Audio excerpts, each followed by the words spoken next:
hal yang dilarang dalam syariat agar wanita tidak menjadi santapan para laki yang tidak bertanggung jawab, yang hanya ingin menyalurkan atau melampiaskan syahwatnya, adalah wanita dilarang untuk keluar dari rumah dalam kondisi memakai parfum, dalam kondisi memakai parfum.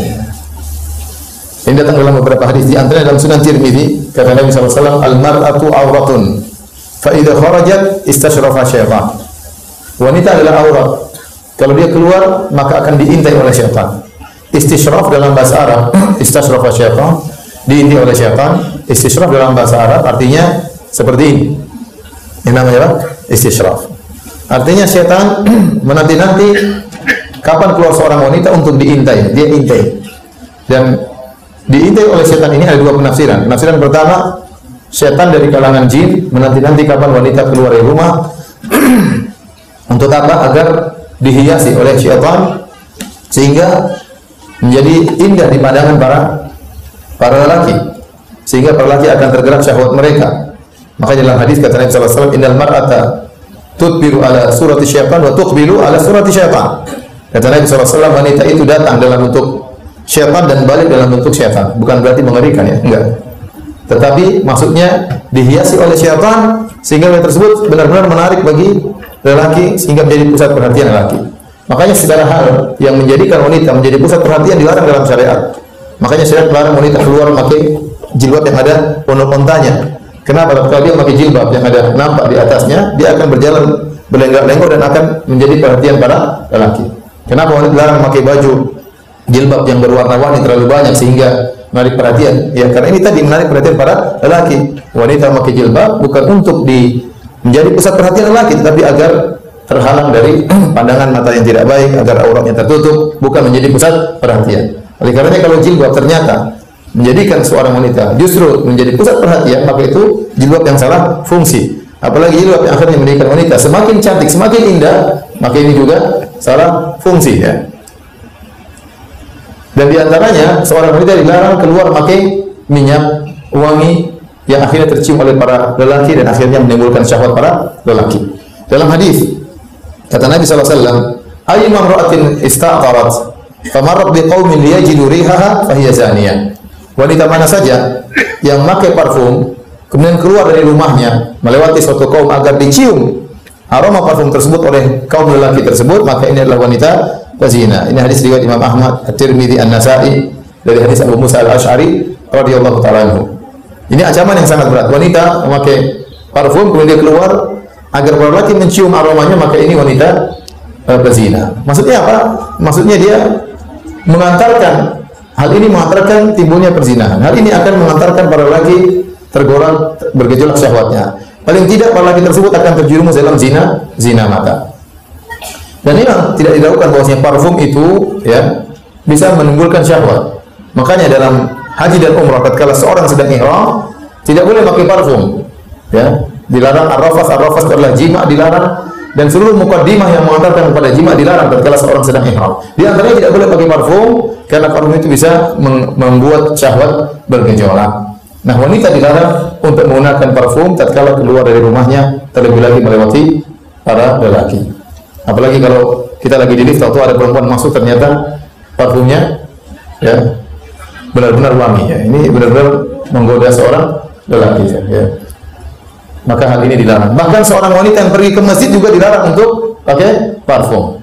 Kalau ke masjid saja dilarang pakai parfum, bisa melewati lelaki, dicium oleh lelaki, apalagi dicium oleh imamnya bisa tergoda, Apalagi kalau pergi ke pasar, ke mall yang merupakan pusat kumpulnya para lelaki di sana, yang terkadang laki-laki tersebut buruk atau jahat dan yang lainnya. Sana ada serigala lelaki, ada buaya lelaki, dan ada yang lainnya. Jadi intinya di sini menjelaskan wanita tidak boleh menggunakan parfum tatkala keluar rumah. Namun apakah larangan tersebut secara mutlak? Jawabannya, kondisi pertama wanita memakai minyak wangi dalam rumah. Tentunya ini sepakat tidak ada masalah. Apalagi wanita memakai minyak wangi untuk suaminya, ini sangat dianjurkan. Wanita diharapkan bisa menjadikan suaminya menundukkan pandangan, hanya cukup dengan dirinya. Wanita diharapkan agar suaminya bisa menyalurkan syahwatnya, bisa menggerakkan syahwat sang suami, maka dianjurkan wanita berhias. Di antaranya wanita pakai minyak wangi di depan suaminya, tidak jadi masalah. Bahkan mandi minyak wangi pun tidak apa-apa. Jangan minum minyak wangi, tapi mandi boleh ya. Kemudian dia bertemu dengan suaminya dengan begitu harumnya, maka ini sangat dianjurkan. Jadi wanita kalau pakai minyak wangi dalam rumah, sepakat tidak jadi masalah. Kemudian kondisi kedua, wanita memakai minyak wangi, tetapi minyak wangi tersebut, kalau sekarang mau kondisi kedua, dia keluar rumah. Kalau dalam rumah tidak ada masalah. Dalam rumah tidak ada masalah. Bagaimana kalau dia keluar rumah? Keluar rumah, ya.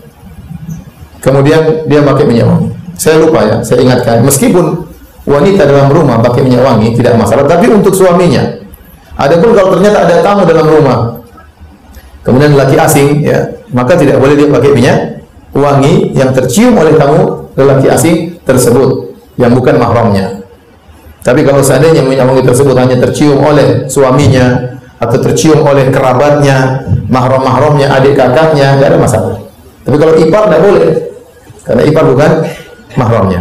Demikian juga tamu, teman suaminya datang, kemudian mungkin dia melayani, menyediakan makanan atau minuman, maka dia tidak boleh pakai minyak wangi, dilarang, hukumnya haram. Ya, dikatakan oleh Nabi tadi, wanita itu wanita berzina. Bagaimana kalau dia keluar rumah? Kalau dia keluar rumah, jika ternyata dia memakai minyak wangi, yang ternyata minyak wangi tersebut sangat ringan baunya, tidak sampai keluar dari tubuhnya, hanya sekedar menghilangkan bau keringat seperti memakai deodoran misalnya, atau bedak yang tipis dalam tubuhnya, maka ini tidak mengapa, ini tidak terlarang. Ini yang saya khawatir disalahpahami oleh sebagian ibu-ibu, menyangka kalau keluar rumah tidak boleh pakai minyak wangi sama sekali. Akhirnya setelah dia pergi pengajian, mungkin ruangannya pengap, tertutup, keringatan, akhirnya menimbulkan bau keringat. Nah, sebagian orang tidak kuat dengan bau keringat tersebut, sebagian orang menikmati bau keringat tersebut. Tadi maksud saya, tidak mengapa wanita pakai minyak wangi yang ringan sekedar untuk menghilangkan bau keringat atau bedak yang tipis, tidak jadi masalah. Sehingga ketika dia melewati jalan ada lelakinya, tidak mengapa karena bau tersebut tidak sampai kepada lelaki.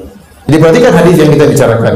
Ayyuma imra'atin ista'arat, ya, thumma kharajat famarrat biqaumin yajidu min harihaha fahiya zaniyah.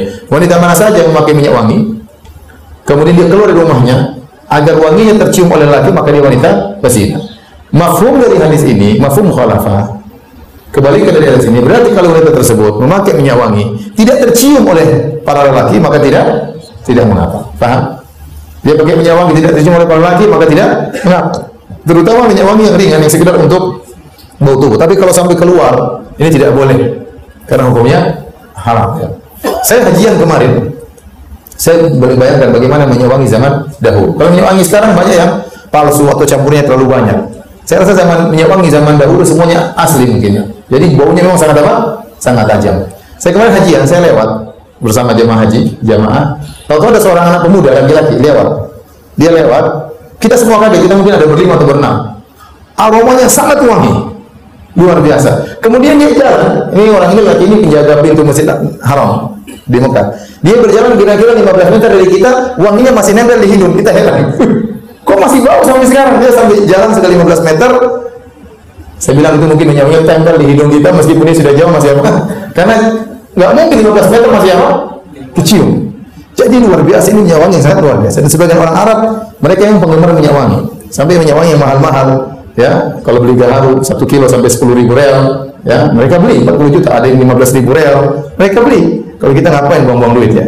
Tapi mereka memang hobi minyak wangi. Saya bayangkan ini mungkin minyak wangi zaman dahulu seperti ini. Baunya sangat luar, aromanya sangat luar biasa. Saat ini dipakai oleh wanita berjalan, maka akan tercium oleh banyak orang. Itu menimbulkan syahwat, menimbulkan perhatian. Mereka semua akan tengok kepada wanita tersebut, padahal wanita tidak boleh menjadi pusat perhatian, dinikmati oleh banyak mata yang memandangnya. Nah, dari sini kita pahami kalau ternyata minyak wangi tersebut ternyata tidak sampai keluar baunya, ya, maka tidak mengapa dipakai oleh ibu-ibu meskipun mereka keluar rumah, tapi harus sangat tipis, jangan sampai kecium. Kalau sudah kecium maka ini terlarang, hukumnya haram. Baik, ini kondisi kedua. Kondisi ketiga, seorang wanita keluar rumah, ini pakai minyak wangi yang wajar dan keluar baunya. Apakah boleh? Boleh dalam kondisi kalau dia keluar dari rumah, kemudian naik mobil ditemani oleh suaminya atau anaknya, dan dia tidak turun dari rumahnya, tidak turun dari mobilnya kecuali langsung ke tempat tujuan. Di mana tempat tujuan tersebut misalnya hanyalah kumpulan para ibu-ibu, nggak ada masalah. Karena wanita pakai parfum di antara ibu-ibu tidak jadi masalah. Contoh, ada walimah ibu-ibu, ada acara pengajian ibu-ibu, tapi dia diantar oleh suaminya dan tidak turun melewati para lelaki, langsung masuk pintu tempat para wanita. Maka ini meskipun pakai parfum tidak masalah, karena larangan dalam hadis agar tercium oleh para lelaki tidak ada. Paham? Demikian juga seorang wanita, misalnya pakai parfum, kemudian disetir oleh suaminya, kemudian dia menuju ke rumah kerabatnya, langsung ke rumah kakaknya, ke rumah adiknya, ketemu dengan orang tuanya, silaturahmi, semua laki di situ adalah mahramnya, maka nggak ada masalah, karena larangan tersebut hilang. Paham? Dari sini kita tahu bahwasanya hukum wanita memakai parfum kalau keluar rumah namun tidak tercium oleh para laki maka tidak mengapa, atau parfumnya ringan, kemudian dipakai tidak jadi masalah. Maka saya ingatkan kepada para akhwat, para ummahat untuk tetap menjaga kesegaran tubuh, ya, kemudian tidak mengapa pakai deodoran, terutama ketika bertemu dengan ibu-ibu yang lain, karena dikhawatirkan sebagian mereka terganggu dengan bau yang tidak enak tersebut, hanya sedikit yang menikmati.